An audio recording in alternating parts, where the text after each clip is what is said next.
What's up, guys? Welcome to Views. The podcast where David's trying to build a pool. Whoa, you literally stole my line. Go ahead. Go. Say it. Then you say it. No, just forget it. If you don't want to take this podcast seriously, if you don't want to follow the structure we have built for ourselves. I've been here since 11 o'clock.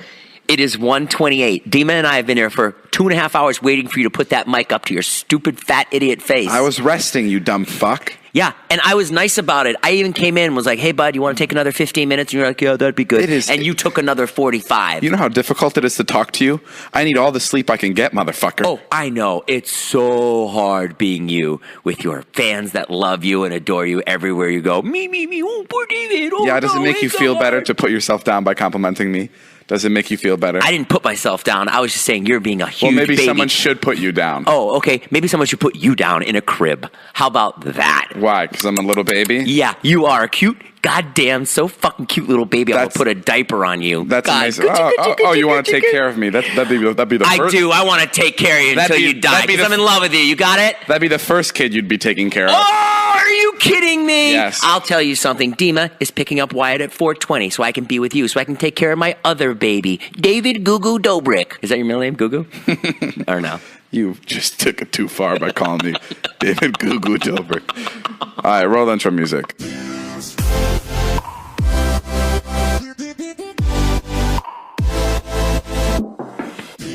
All right, guys, this is the Views podcast. Sorry about that intro. Whatever. Who gives a fuck? No, but sorry about that intro. The other day, I was actually I was outside my hotel room. Yeah. And I don't know how, but people find out where our hotel is. I mean, I guess probably the Snapchats you put out. Yeah, probably the ones they come find me. With huge landmarks in the background, like the Empire State Building and St. Patrick's Cathedral. Well, yeah, I mean, okay. That'll do it. I like posting the views. Anyway, yeah, that gives it away. So then we go downstairs, and there's usually people there, and they're very, very nice. The other day, someone brought me Chipotle. Cool. Which is great. I love Chipotle. Unless it's roofied. Exactly. But you have to be careful because, even the sweetest person can be there to kill you. You didn't eat it, did you? So Joe told me, Joe's like, don't eat it. Don't eat it. He's like, I know how much you love Chipotle.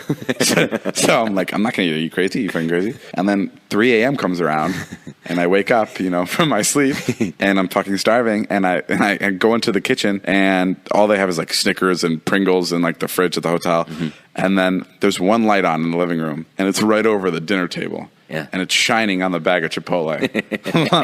Sorry, should I spit everywhere? Sorry.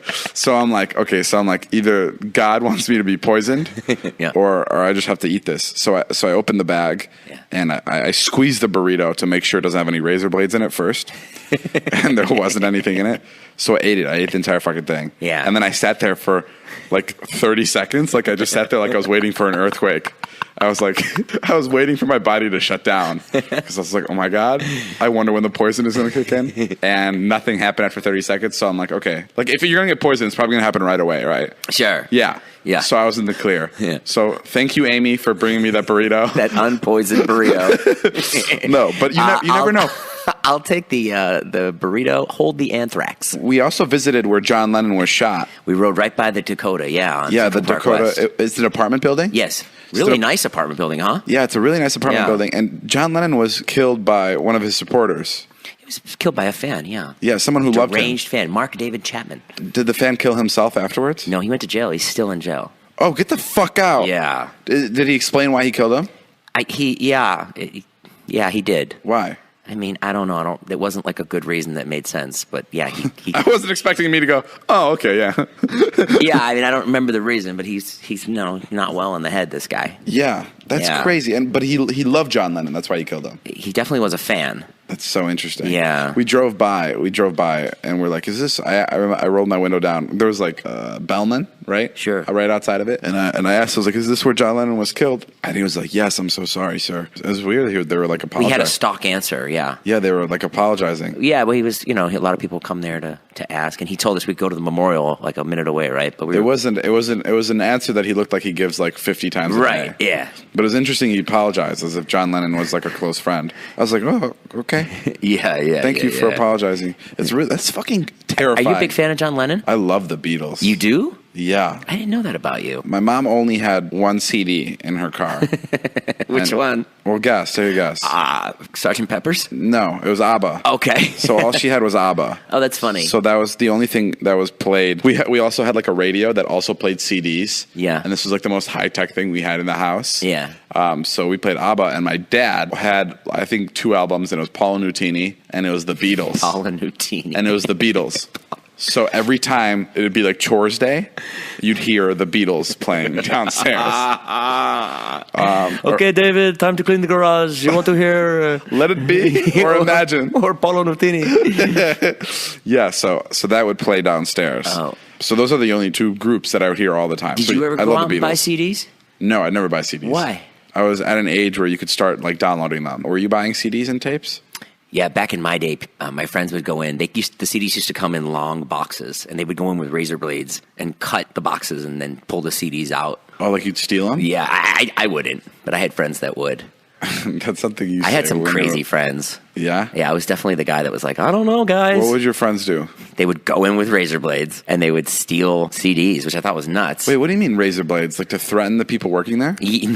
No, they wouldn't hold up the Tower Records. They would. CDs used to come in these long boxes, and they would cut the box and then pull the CD out. And where would they find the CD boxes? Like in the back storage of where? No, they were fresh out in the store. They would do it in the store. Oh, wow. Yeah. And they would just run out with them? Mm-hmm. That's crazy. And then another member of the Beatles, you said also got stabbed? You said George Harrison got Yeah, stabbed? we pulled into last night. That blew my mind. You didn't know that. Yeah, George Harrison. Yeah, I didn't know he got stabbed. I got to check that out and make sure. I know he was stabbed. I'm not sure if that's how it killed him. I think that's how he died. You know what would be really fun is if every time we said something that was completely wrong, yeah, it changed. Like that movie Yesterday? Yeah, like if George Harrison actually just passed away, like just out of old age. George Harrison died 2001. The cause of death was listed metastatic non-small. Oh, he had lung cancer, but he was stabbed, but he didn't die from the stabbing. Oh That's my what it God. was. Jason last night told me that he was stabbed to death. Yeah, no, I got that wrong, guys. Could you imagine every time we say something, it's like, yep, that's the news now. Guys, recent reportings just found out that George Harrison was actually stabbed. Yeah, it's really bad they let us have a podcast. Joe was telling me that the Beatles were only a group for 6 years. Yeah, that was what he said. Which is also could be wrong, but that's insane. I heard they stopped playing. Is this true? They stopped playing because people would be screaming so much that they couldn't hear themselves play the music? Yeah, I heard that. That's insane. Yeah. That's insane. It's like the Views tour. Guys, I can't hear David. Stop. We're on our podcast. We can't do this, dude. We're going to have to break up. Jonah made me so angry yesterday. What did he do? Jonah yesterday, I don't know what we were talking about, what made him say this. Yeah. But he goes, the Vlog Squad's like the Beatles of YouTube. I wanted to strangle him. I was like, don't ever compare the Beatles to us. Don't ever do them such a disservice and fucking... He made me so mad yesterday. Drag their name through the mud like that. I can't believe that came out of his mouth. I bought some clothes in New York, and I was all excited to show everybody. And he just goes, you have the worst style, dude. You have the worst style. I go, you wear Pokemon shirts all the time. Did you see Natalie's prank backfire on her on herself yesterday? No, what prank? We were standing around at your job yesterday that you were doing, and we're just standing there like killing time waiting for you, and Natalie decides to do a prank on me, which I'm all for. And she goes, yeah, there's a layover in Texas tonight, like that. And because we were flying from New York to LA. And I was like, huh? I was like, oh. And then Joe like picks up on Natalie's thing. And he's like, yeah, there's a layover in Texas tonight. And I was like, fuck, no way. And then right at that moment, you walked up and you go, what? There's a fucking layover in Texas tonight? And Natalie goes, abort. And I was like, what's going on? And then Natalie tried to blame it on me. She goes, it was a joke. Because you're like, Natalie, what the fuck? What do you mean there's a fucking layover in Texas tonight? Yeah, I remember that. That was pretty funny. Insane. Wait, I remember this. So Jonah was saying your style was ugly. I bought some clothes, and he's just like, you have the worst sense. He said it's so mean, too. He goes, you have the worst sense of style, dude. The worst. I mean, I don't even know if... Yeah, but then what did he do when you turned the camera on? Oh, yeah. So then I was like... Then I turned the camera on to vlog it, to get you guys to, like, say, like, you hated the clothes. And Jonah was like, I love it. I absolutely love the clothes. Such bullshit. Because nobody wants to like be on camera like being nasty to me. Sure. Yeah. It's crazy, like traveling with Jonah. It's crazy how difficult it is. Yeah. It's one of the most difficult things in the world. And when you lose him for a couple minutes, you think, oh, this is it. This is our entire day now. Yeah. Because he's not going to come back. Yeah, 100%. I mean, we left him. Jeff and I left him in Miami. I felt really bad about it. Oh, because he missed the flight. Yeah. Where did you make that decision? Because we woke up, we had to go to the event. We were like, Jonah, you have to get down here. The car is here waiting for us. Right. And he's like, I'm coming. I'm packing my bag. Right. And we waited like 4 minutes. The car was there. The driver had to go. We were going to be late. And we had to make the decision to leave him as well. So we left him. Oh, you did leave him? Yeah, we left him as well. Jeff had lost his wallet in Miami, and he had to go to the airport. He had to be there like 3 hours early so he could actually fly. So we're just sitting there. We're calling him, and then he's like, we got to go, man. And then I felt really bad, and Jeff was like, no, this is what we need to do for him. We need to teach him a lesson. So you got to leave him. Yeah. Hiring can be a slow process. Cafe El Toro's COO, Dylan Mishkowicz, needed to hire a director of coffee for his organic coffee company, but he was having trouble finding qualified applicants. So he switched to ZipRecruiter, guys. ZipRecruiter doesn't depend on candidates finding you. It finds them for you. Its technology identifies people with the right experience and invites them to apply to your job so you get qualified candidates fast. Dylan posted his job on ZipRecruiter and said he was impressed by how quickly he had great candidates apply. He also used ZipRecruiter's candidate rating feature to filter his applicants so he could focus on the most relevant ones. And that's how Dylan found his new director of coffee in just a few days. With results like that, it's no wonder 4 out of 5 employers who post on ZipRecruiter get a quality candidate within the first day. See why ZipRecruiter is effective for businesses of all sizes. Try ZipRecruiter.com/Nash. It's how I found Dima, you know. Yeah, that's how you found Dima. Yeah. For free. You can try for free at ZipRecruiter.com/Nash. That's ZipRecruiter.com/NASH. ZipRecruiter.com/Nash. The smartest way to hire. This is kind of random, but I think 50 First Dates is one of the best movies of all time. Okay, we were talking about this. I agree. I love Adam Sandler. I love watching his movies. I think he's hilarious. I would not say 50 First Dates is one of the greatest movies of all time. Why would you not say that? Because there's just movies that are better than 50 First Dates. I understand. Okay, we can argue this about is something you probably don't want on the podcast because people are going to fucking annihilate you on Twitter. No. I will stand by this.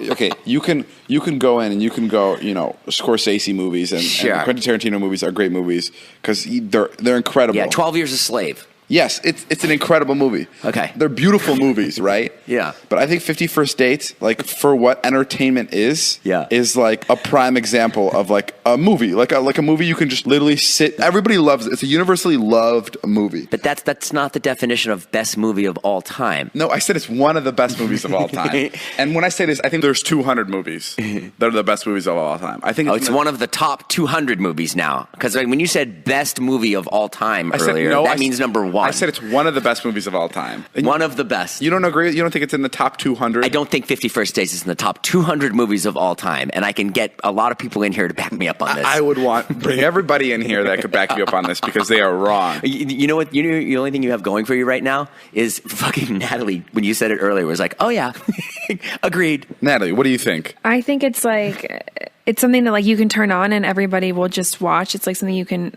It's in Hawaii. There's okay, well, no, just if you're going to bring that just listen. It takes place in Hawaii. Did you ever see Hawaii 5-0? I love that. Top 200 shows for sure. You just want to go to Hawaii. No. It's in Hawaii. It's Adam Sandler in like the best era of Adam Sandler. Sure. It's Drew Barrymore, who's a beautiful girl. He's a guy in the movie who like girls come to town and he just dates them and then leaves them, right? That's the plot. He's a cool guy who's not the best. He's not like the best looking. He's not a Brad Pitt, Clooney. Right. He's just like a relatable dude who's really charming, who's funny, and he falls for a girl who loses. Who literally forgets about him every day. It is such a fucking incredible plot. And every day he has to get her to fall in love with him. If you guys don't know what 50 First Dates is, which is fucking crazy, it's a movie where this girl has short-term memory loss, and every day she forgets that she's in love with Adam Sandler. So Adam Sandler every day has to remind her why she's in love with him. And it's so fucking great. Now I'm going to say something that's going to make you really angry. Oh, come on. Bring it, motherfucker. I've never seen 50 First Dates. Oh, what the fuck? What? You dumb fuck. But I still stand by that I don't think it's in the top 10 movies of all time. Said 200. Okay, And 200. And you've never seen it? I've never seen it. What? It's a fucking... I didn't know. The other day it was on about 2 weeks ago, and I watched the first 5 minutes, and it was really funny. It's incredible. Is it? It's incredible. Maybe you're winning me over here. I mean, let's put it on. Fuck the podcast. Guys, is it okay if we do like a 12-minute podcast this week? Because we're going to go watch 50 First Dates. No, it truly is. It truly is. It's so... Okay, another movie I love is Just Go With It. It's a movie that also coincidentally has Adam Sandler in it and takes place in Hawaii. It's a movie with Jen Aniston. Yeah. When you pair up, I love movies where you pair up a beautiful girl like Jen Aniston, who's funny, who's fucking charming, and like a woman like Drew Barrymore with someone who's like Adam Sandler, who isn't the sexiest guy in Hollywood. I love that because it's so fun watching, like, it's relatable. It's like watching like the everyday guy try to go for like the hot girl. The hot girl. Like, it's the best. And that's why those movies are so great. Like, I guess that's kind of your life. You have to watch. Yeah. Jay, it's so good. All right, we'll have to screen it here. No, let's watch it tonight. We have a vlog to make, but okay. No, I will. No. No, let's call iPick. We'll rent out a theater for you to watch it. You have to see it. I don't know if they could get the print. I can't believe you haven't seen this. You're an asshole. I hate you. Who are you, Martin Scorsese? You're going to rent out a theater for you to watch it? movie? Yeah, because we'll make like a big deal out of it. We will? Yeah. Okay. And you'll give me your review. You can vlog it. I'll do this. This is all for your vlog. Okay.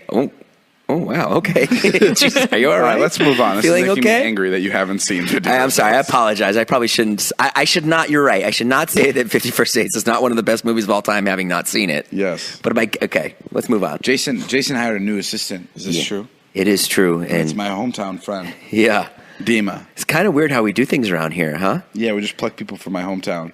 Like, he's here. He's here. He's working for me. Literally, it's Dima, who's been in your videos. Yeah. He's a great guy, and he wanted to come and work here, and I'm just baffled by it. I can't believe he's here. I'm baffled by it, too. I can't believe you gave him a job. Here he is. Dima, say hello. Hello, everyone. Thank you for having me on the podcast. He's been doing great, although today he does do these weird things from time to time, which I know you can relate to, because it's like he's running down stuff today. I'm like, okay, good. Yeah. And then he goes, oh, and by the way, Irma, when she comes to clean, I offered her water the other day. So, like, that's okay to do, right? I fucking hate that about him. I was like, what? Yeah. Get her water. If you order coffee for everyone, order coffee for her. Like, Irma's the best. She's like, treat her like gold. And he's like, yeah, okay. Well, I thought so. I just didn't want you to be mad that I gave her a water. Bro, he fucking does that to me at my house all the time. Isn't that weird? He goes, the other day, he goes, I'm going to go, can I grab a water from your fridge? And I go, this was like the first time he asked. So I'm like, that's totally fine. I literally said, take whatever you want, anytime, just take it. Yeah. And then a week later, he's back at my house. He goes, hey, dude, is it cool if I grab a water? And if you guys have been to my house, it's like there's millions of waters in that fridge. Yeah. Like, I won't notice if you take 10. Yeah. And I was like, Dima, it's fine. Go ahead, take the water. Please don't ask again. Yeah. And someone else fills them up. You don't even put them in there. Yeah, so it's totally fine. Grab the waters. And then again, literally the next day he goes, hey, dude, I know you don't like me asking, but can I take a water? And I'm like, Dima, for you to not ask again, I don't care if my fucking fridge is missing. Next time, just take the entire fridge, take the kitchen out of my fucking house, remove the cabinets, steal my fucking stove. Yeah. Just stop asking me about the waters. It's such a funny quality, because when someone's like polite like that, it's usually a good thing. I don't even know if it's polite. Yeah. It's just like, why are you asking me this so many times? Just literally just take it. I don't care if he's running a soup kitchen out of my fucking living room at this point. Just don't ask. Just go. And he edited the podcast this week, and I heard how many times did he come in and ask you questions? Yeah, he was editing the podcast. Which he did a good job. He did a good job. Yeah, he edited the Thank you, podcast. guys. And he'd come to me and he'd be like, are you sure you want this part in the podcast? And I'm like, yes, it's fine. And then he'd go, okay. And then he'd go back to editing, and he'd come back again and he'd go, yo, man, I just re-listened to it. Are you sure? Because I don't know if people should know all this. And I was like, it's fine. That's the point of the podcast. And he'd keep coming back and forth, like asking me questions.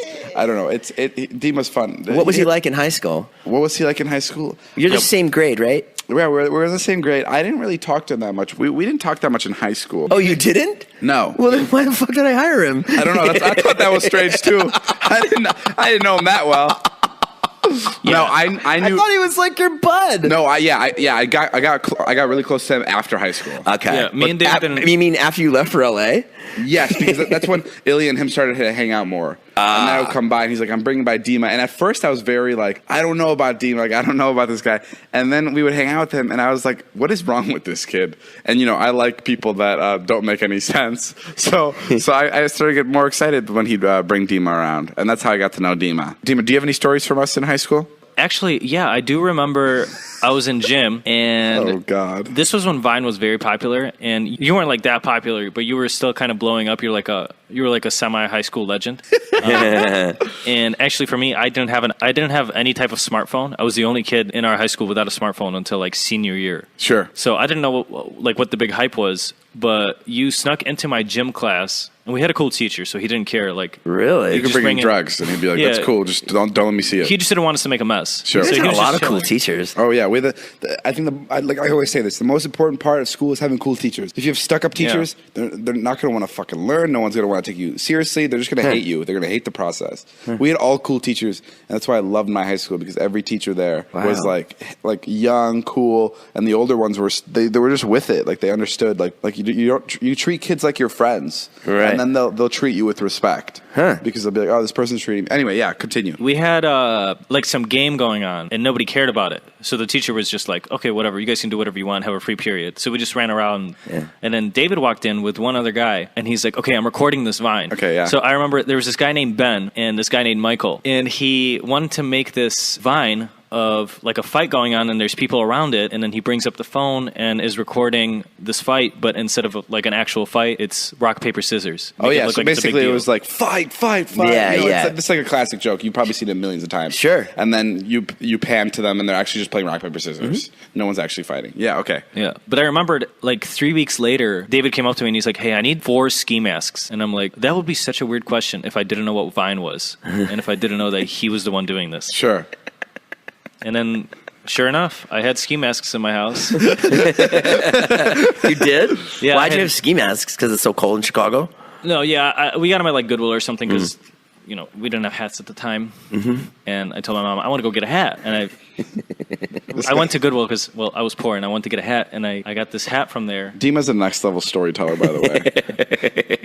And they were like normal hats. You can and actually buy the masterclass of storytelling From Dima? From Dima, yeah. How to tell stories? Yeah, it's really great. It's Steve Martin, Martin Scorsese, and Dima. They teach a class together. They all talk about how to create. Yeah, Steve Martin handles storyline. like Broadway, and then Martin Scorsese's film, and then Dima's just day-to-day life. Yeah. So Dima, what was the point of the first part of the story? That was when where you were talking I know. about the gym class thing. Yeah, David said the funniest thing yesterday. We were driving home, and he goes, Jason, you should try to go on a trip with Dima and Jonah and vlog it and see how it goes. Dream team.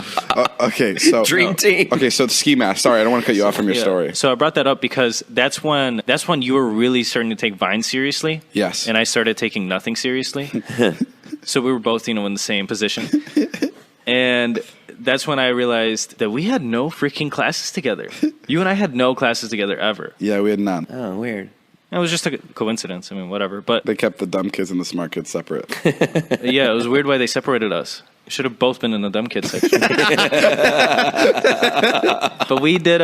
We started doing Vines more, and then So you helped him with his Vines. like 2. It wasn't that big of a deal, but Okay. You were cast in those Vines? You were like I think in I was them, or in you one or shot 2. them? You No, were he was just he was yeah, in we a- were just doing them like casually, and then high school was over, and then David moved to LA, Yeah, and what'd you do? gave up on everything. Did you really? Did you feel that way? Were you No, kinda I like, gave up on everything way before that. Oh, you did? Yeah. Well, what about now? Now you haven't given up. You got your butt actually- out here. You got a job with a really good-looking guy. Yeah, I actually am excited. I mean, I guess I am kind of lucky having to be Jason's assistant because that's like the most credible and wise person in this entire group out of everyone. Sure. And Dima. I think the experience that I'm going to be able to get from this is going to be very good. Jason's really helping me out with everything. Dima, too. where do you see yourself in 5 years? Yeah, good Probably question. far away from you. I have a feeling in about a couple months we're going to lose Dima and we're not going to see him for like a couple decades. Oh, really? Yeah, he seems like that type of guy. Long day at work, Jay. Tough day at school. Still stuck at the office. Well, treat yourself to the meal you deserve and have your favorite restaurants come to you with DoorDash. Your sweatpants are on for the day, but you're sick of microwave leftovers and frozen pizza. Enter DoorDash, restaurant quality food with a living room dress code. DoorDash connects you to your favorite restaurants in your city. Ordering is easy. Open the DoorDash app, choose what you want to eat, and your food will be delivered right to you wherever you are. Not only is your favorite pizza joint already on DoorDash, but there are over 340,000 restaurants in 3,300 cities. So you might find a new favorite too. With door-to-door delivery in all 50 states and Canada, order from your local go-tos or choose from your favorite national restaurants like Chipotle, Wendy's, Chick-fil-A, and the Cheesecake Factory. Don't worry about dinner. Let dinner come to you with DoorDash. Right now, our listeners can get $5 off their first order of $15 or more when you download the DoorDash app and enter promo code VIEWS. That's $5 off your first order when you download the DoorDash app from the App Store and enter promo code VIEWS. Don't forget, that's promo code VIEWS for $5 off your first order from DoorDash. Okay, David, so I met this recruiter. Yeah. And this is what he asked people to hire them. These are job recruiting questions. Yeah, job recruiting questions. And you want to know how I'd answer them? Yeah. Okay, go. Here we go. Who'd you look up to when you were a kid and why the most? Who did I look up to? Yeah. Probably my friends. Got to be one person. Oh, wait. Oh, I guess you can say your friends. Yeah, my friends. That's who you looked up to? Yeah. When you were 13 years old, you looked up to Ilya. You didn't look up to, like, an adult? No, I learned most from my friends. Really? Yeah. Give me an example of one of your friends that you, like, looked up to and that's something that they did that you're like, huh. You learned from them. Well, I wish I would have a bunch of different friends, and they would all have different senses of humor, and I feel like I would like take a lot of different jokes. Oh, that's so interesting. From each person. So like, who was funnier than you in high school? Who's funnier than me? Yeah. I don't know. I mean, there was. I don't think any of us were funnier than another person, but everyone had like a defined sense of humor. Like everyone had like one thing that they were known for. Like there was like the goofy kid who was like straight up like the class clown, and he would like. And then there's one guy who only would make like perverted jokes and like sexual jokes. There was one guy who would just make like punny jokes and wouldn't do anything other than that. Like everyone had their thing, and like everyone would appreciate them for their own thing. And I adopted. I feel like You're lot. a bit of a from sponge. Them. Like I learned a lot from my friends from just hanging out with them. That's so interesting. Yeah. It's so interesting that your answer is based on comedy, solely on comedy and nothing else. It's not comedy, it's personality. Oh, personality. I guess Ilya and I are a lot alike, like super alike. Like, yeah, when you it are. comes to like how seriously we take things and like we don't get angry about things and like just like we have more fun with things and we like laugh at more things. Like you guys will literally flip a coin on something, and if it lands there, you have to do what it is, no matter how crazy it is. Like fly to LA right now. Yeah, and you flip the coin, and then you will go. Yeah, we're very similar in that. I think that's something we took from each other. But yeah, who inspired you as a kid? My mother. Why did she inspire you? She just worked, like took care of the family. She like worked long hours. My father was like not working at all. My father wasn't around. My mother just like took over everything and was just like always there. She would do it all. She would work and then come home and like drive my friends to the movies and then wait in the car until we got out of the movies, and then She was one of those moms? she was one of those moms. She'd sit outside the movie theater. Yeah. And wait for you to finish the movie? Yeah, it would be like, hey, you want to go to the movies? Like, will your mom drive? No. And then like, Mom, will you drive and pick up? She's like, yeah. I have a friend whose mom would drop him off at parties. Yeah. And she'd sit outside in the car reading a book until the party was over and she'd drive him home. Did that ostracise him in any way? Did it make him feel weird? No, it was really interesting. I don't know if we talked about this on the podcast. I feel like I should say this because I feel like this is a really important thing to know. If your kids ever have kids and they want to start drinking, like tell your kids to call you when they're fucking hammered. And don't like scold them for it. Like I feel like that was a really like important thing in high school. Is like there was a lot of kids in my class that were scared to tell their parents they were drinking. Sure. And then they were like, "Do I drive home right now? Like how the fuck do I?" There was an Uber. Like, how the fuck do I get home? Like I'm drunk, but I can't call my family. And like now, some kids were driving home drunk. Yeah. Because they were scared. But the kids that weren't scared to call their parents would be like, "Hey mom, I'm fucked up. Please come pick me up." Yeah. Then your parents are picking you up. Don't pick your kids up and be like, "What the fuck did you do? Why the fuck are you drinking?" Because then they'll never call you again. And then the worst case scenario is they're driving drunk or they're doing something stupid. I think that's great what you're saying. But the version I always see is like the parents like being like drinking with their kids. You know what I mean? Like being like too pro alcohol. Oh yeah, like the cool parents. I don't know. I think you could drink with. Did you your have kids. that in high school? Yeah, where people drink with their kids. Parents trying to party with you. Yeah, there was what I do definitely the with Zane. dads that would come down to the basement all the time and would just be like, they'd be like, keg stand. Let's see somebody hit that.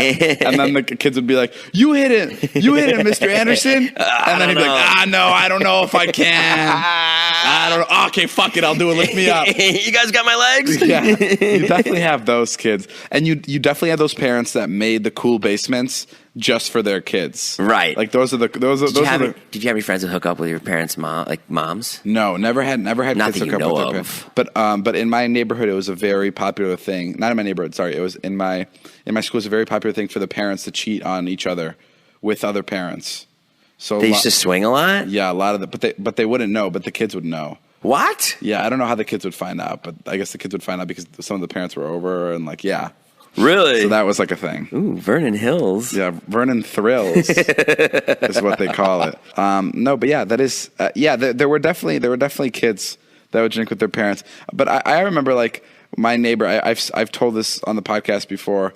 I think my neighbor he was talking about his kids. Like when my kids turn 16, I'm gonna put everything out on the table for them: alcohol, drugs, whatever. Be like, go ahead, try it. Yeah. Because I want to be like super open with them. Which maybe wasn't the best way. What's this, Dad? What's this? This is Black tar heroin. Yeah, you're right. That's not. I don't think they took it that far. I think they meant like alcohol and like vodka and like, Right. you know. But you know, I think it's really important to have like an open conversation. Like, be the cool. Like, I think in any situation, be the cool person. In whatever you do, wherever you work, whether you're like the boss at a company, whether you're the teacher, or whether you're a parent figure, be the friend to the person. Be friendly to everybody and make them feel like your friends because they'll respect you more. Like I don't think there needs to be like this like strong divide where you're like a fucking like where you're a dictator to everybody. Like people loved Obama. I feel like people loved Obama because he was like. Is this really coming out of your mouth? You're literally the fucking dictator around here. What are you saying? Yeah, well, I do that because it's a blast.